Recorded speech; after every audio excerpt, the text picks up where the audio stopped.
Kami po ang Goy's Family. Mga nakakasubaybay po nung episode ng kwento namin. 11 na ngayon. Medyo baka maingay kami sa kabilang 11:13 na ng gabi. So, ito yung last night namin dito sa Hong Kong. Kasi bukas babiyahin na kami ng maaga. November 1, uwi na kami. Okay, bali kasi 11 na. Konti na lang uli itutulog namin at maaga yung flight namin.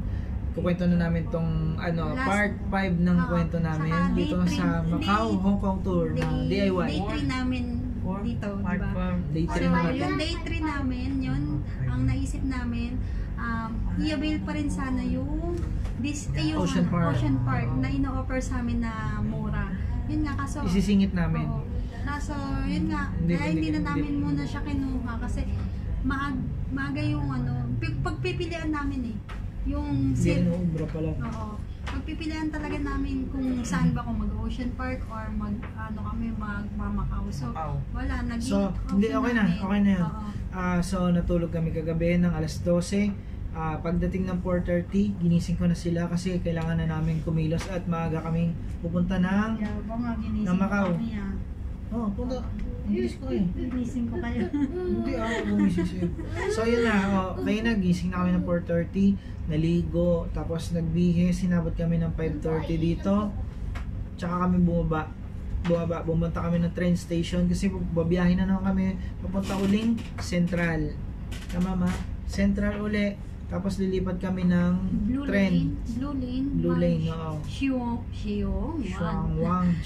Pupunta kami ng Xiongwan. Bali pag galing mo ng Central, lilipat ka ng Blue Lane, tapos first station, bumaba ka.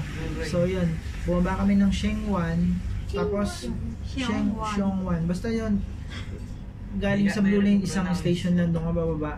Tapos, yun na, umakit kami, hinanap namin yung pinaka, ferry? Anyway guys, kami, Free travel. Free tour budget. Yun yung yun yung mag-aatid sa amin papuntang Macau. So, yun na. Download lang kayo ng vlog, may matututunan kayo. Ayan, natutunan lang din namin sa vlog. So, yun na, hinanap namin yung ferry kung saan kami dumating kami doon ng alas 7, mag-alas 7, 6:30. Nandun na kami. So, nung nakita namin yung ng pera, meron kami nakasalubong na dalawang Pilipino, yung mag-asawang si Ma'am Emily, tsaka sino yun? Si Alfo. Sir Emily tsaka Sir Alphonse yun. So, pareho silang teacher. Yun, namit namin sila. Tapos, second time na pala nila pupunta ng Macau. So yun, second time na nila pupunta ng Macau, nagkwentuhan kami saglit. Tapos yun na, kumuha kami ng ticket. Actually, meron mga Pilipino po nga kami kasabay doon na hindi sila natuloy gawa nung yung travel pass nila ng airport. Boarding pass. Hindi nila nadala, kawawa nga sila So yun kasi importante yun, yung passport, boarding pass. Dadalhin nyo lagi lahat ng papeles nyo para hindi kayo magkulang sa mga requirements. Yung pinaka-QR na galing sa mahigpit kasi sila, mahigpit. Sobrang higpit free nila. tour budget. So yun na, anong nangyari is nakuha na namin yung ticket namin, pumunta na kami dun sa loob ng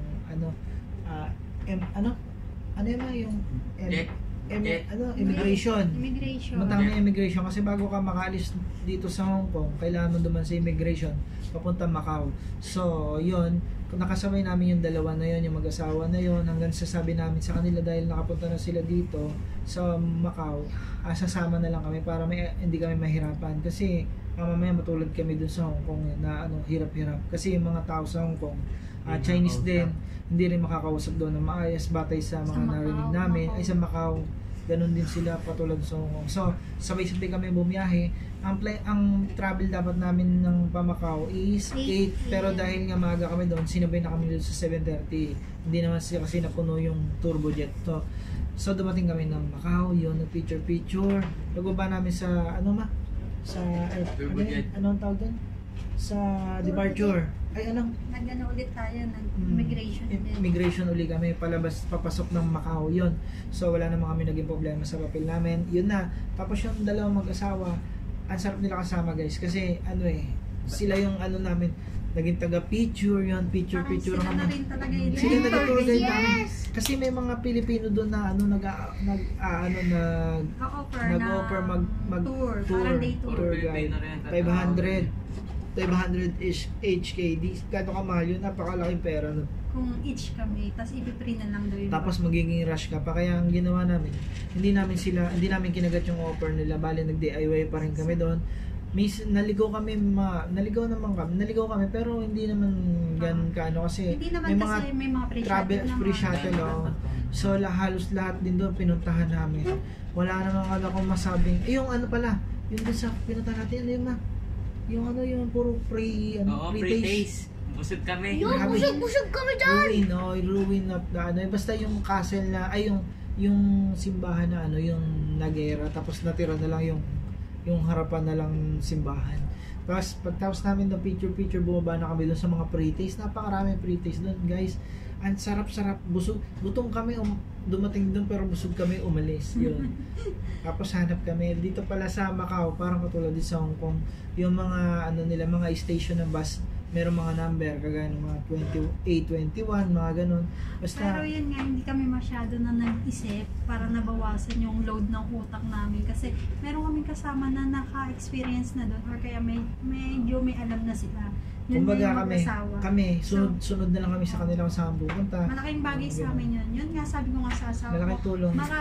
kami, dasal lang naman kami ng dasal kay Lord kasi yun nga, ang hirap na pumunta rin sa bansa na hindi kami familiar.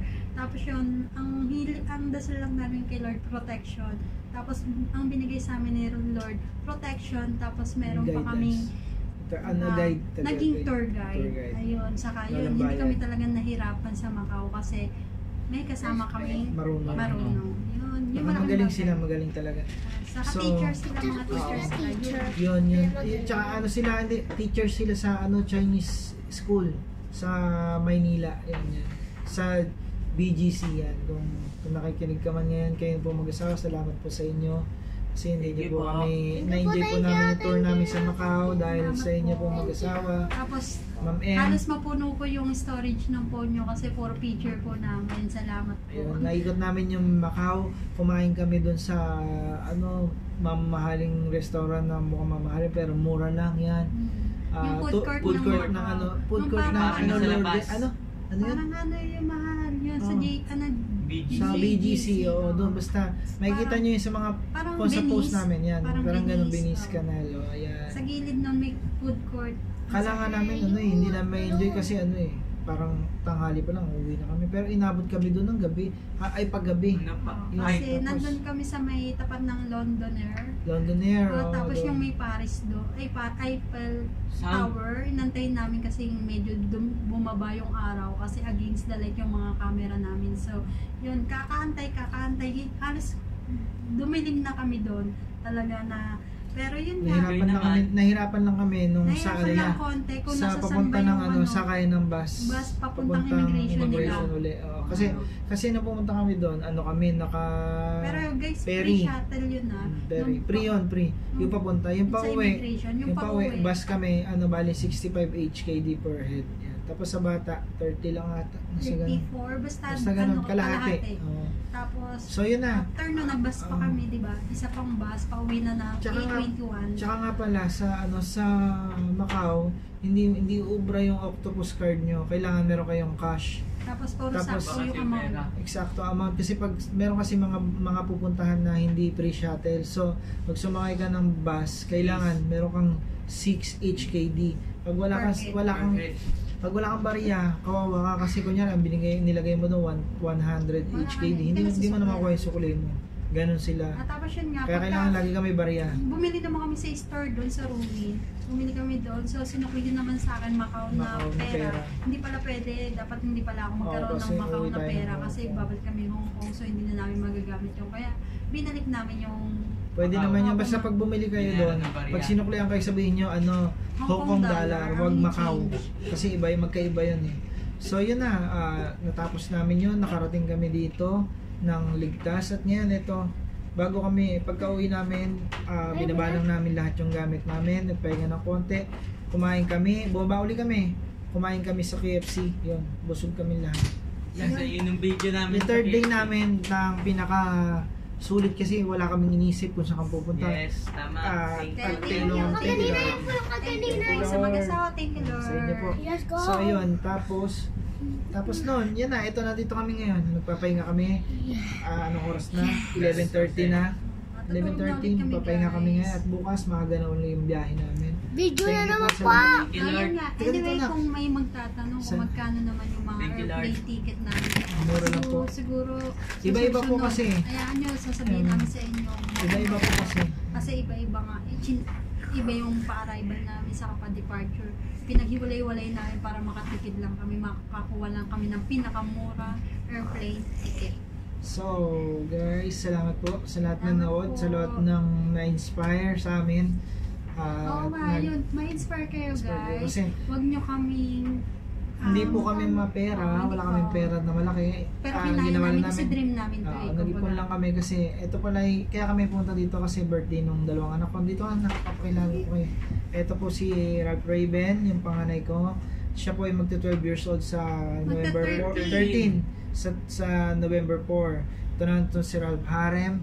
Siya ay magiging 7 ngayon darating na November 7. So ito yung patreat namin sa kanila kasi unang-una mababait sila, magagaling sila sa school. Yan ang una. Salamat po Lord kasi binigyan ako ng mababait na anak. Kahit minsan pasaway, okay lang naman yun. Hindi mo masasabi yun kasi pasaway din naman ako minsan. Mga yun. So, salamat po Lord. Salamat po sa lahat ng biyayang binigay niyo sa amin. Salamat po. Ingat po kami bukas sa biyahe namin pauwi ng Pilipinas. At miss na po namin kumain ng kanin na dilaw. Yan. Sa Sierra. Yan. Pauwi na kami. Salamat po sa lahat ng staff namin dyan. Babawi kami sa inyo. Malapit na rin tayo uling umalis. Papunta tayo ng Tacloban. So next flight namin Tacloban. Kasama namin yung mga Marami crew po namin kami dyan. noon. Opo. So yun guys. Saka yun, ay Lord nga po pala, thank you kasi maganda po yung panahon dito sa Hong Kong. Oh, yun, salamat. Opo, Yes, kasi po. bago po Oh, kami Lord. dumating dito. Pumunta pa si Mama. May bagyo po na kakaalis Christine, lang. no? Napakalakas ng Kakaalis bagyo. lang ng bagyo. So Nagpit ang napakaswerte namin Pilipinas. kasi nung nasa Pilipinas pa kami, medyo bumabagyo pa daw dito sa Hong Kong. So pagdating namin, gumanda na po yung yung panahon. Salamat. So yun na, tapusin na po natin. Ito po yung aming experience dito sa Macau, Hong Kong travel DIY namin. So yun po, abangan nyo po yung next video namin. Ito mga video na to i-upload po namin sa YouTube para paglaki ng mga anak ko mapanood pa po nila. Yes. Salamat po sa inyo. Kami po ang Gomez family and this is the end of our travel Subscribe na rin kayo. from yours to mine.